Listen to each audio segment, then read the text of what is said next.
Nope. 거칠게 문을 두드리는 소리가 들렸습니다. 그 무렵 집에는 쪽 전화가 오거나 낯선 사람들이 찾아오는 일이 잦았기에 가족은 거실 텔레비전을 끈 채 귀를 기울였습니다. 문 여세요. 안에 계신 거 다 압니다. 낯선 목소리가 들렸습니다. 반응이 없자 부서질 것처럼 문을 걷어차고 주먹질을 했습니다. 대답 안 하면 꼼짝 않고 앞에 지키고 있을 거라고. 말투가 바뀌면서 행동은 더욱 거칠어졌습니다. 날짜가 임박했는데도 집을 빼주지 않자 용역업체에서 사람을 고용한 모양이었습니다. 쿵쿵 울리는 집안에서 가족은 어쩔 줄 몰라 하면서 정말 끝이구나, 이 집은 우리 집이 아니구나 생각했습니다. 사업 실패와 가계 부채로 집이 경매에 넘어가게 되었지만 온 가족이 현실을 부정하며 중산층이라는 허상을 붙잡고 있었던 것은 이전에 올렸던 영상에서도 이야기한 적이 있습니다. 그러나 집에 사람까지 찾아온 이상 더는 버틸 수 없게 된 거죠. 부동산 사이트를 들어가 보니 상황은 더 암담했습니다. 같은 조건에 집값이 몇 년 전과 비교하여 억대 이상 올라 기준을 한도 끝도 없이 하향시킬 수밖에 없었거든요. 좋은 환경에 살고 싶지 않은 사람이 어디 있을까요? 사람들이 고려하는 요소들은 모두 똑같았습니다. 접근성과 교통편, 평수, 방해 개수, 연식 등 편의를 포기하지 않으려고 할수록 비싸지는 건 당연했지요. 결국엔 뭐 아니면 도였습니다. 교통이냐, 집 컨디션이냐. 한참을 검색하던 중 우리는 뜻밖에도 저렴한 집을 발견했습니다. 역에서 20분, 새로 바른 도배와 장판, 곰팡이가 피지 않는, 사진상으로 볼 때는 하자 없이 깨끗해 보이는 집이었습니다. 저는 엄마와 함께 집이 있는 동네를 찾아가 보기로 했습니다. 역에서 나와 대로변을 걸을 때까지만 해도 불안감은 그리 크지 않았습니다. 상권이 잘 발달한 동네 같았거든요. 익히 알고 있는 체인점 간판을 보니 반가운 마음이 들기도 했습니다. 왜인지 유행으로부터 외면받지 않은 곳이라는 느낌이 들었달까요? 그러나 역에서 20분이라는 말부터가 순 거짓말이었습니다. 매물은 남자 걸음으로도 30분 이상 걸리는 외진 곳에 있었습니다. 대로변에서 골목을 끼고 들어서니 오래된 다세대 주택이 빼곡하게 들어찬 구시가지의 허름한 풍경이 눈에 들어왔습니다. 그곳엔 기사식당과 술집, 모텔촌, 불법 도박, 건강원 간판이 즐비했고 전봇대에는 불법 광고물이 어지럽게 붙어 있었어요. 저는 끝없이 이어지는 골목길을 망연히 바라봤습니다. 높게 경사진 언덕은 눈이 오면 오르내릴 수 없을 것 같았습니다. 건물과 건물 사이로는 자전거 한 대 지나갈 틈조차 없었어요.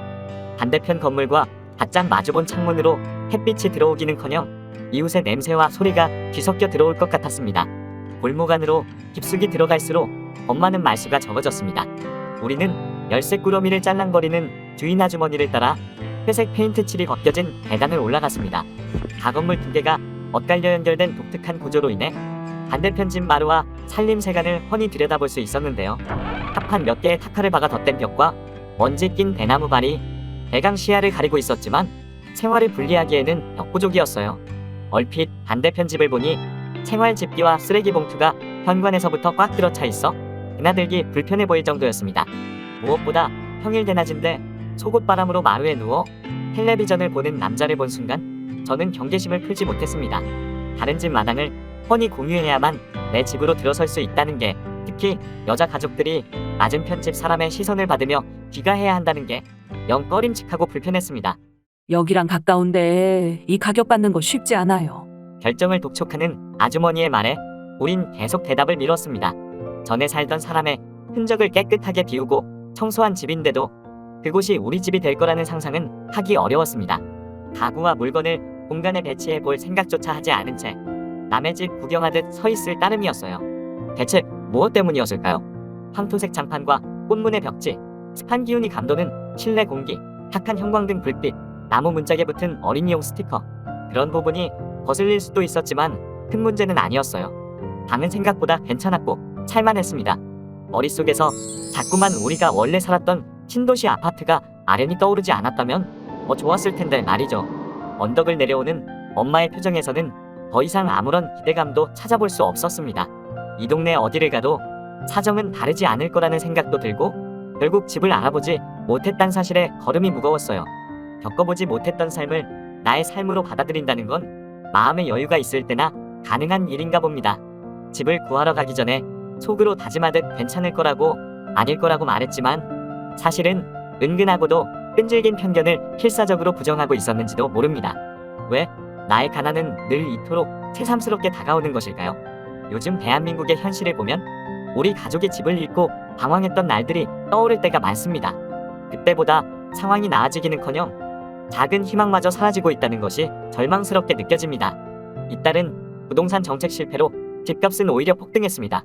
대출은 각종 규제로 막히고 전세 매물은 사라져 수많은 이들이 수도권 외곽으로 더 낮은 조건으로라도 집을 구하고자 난민처럼 떠들고 있는 실정입니다. 한번 집을 잃고 월세 노예로 전락하게 되면 근로소득을 모아서 이를 벗어나기란 어렵습니다. 개인이 삶의 질과 눈높이를 낮춘다고 한들 그것이 근본적인 해결책은 아닐 것입니다. 일가구가 1주택을 소유하며 집다운 집에서 살 수 있는 그런 세상이 오는 일은 멀고도 아득하게만 느껴지네요. 이번 영상은 여기까지입니다. 시청해주셔서 감사합니다.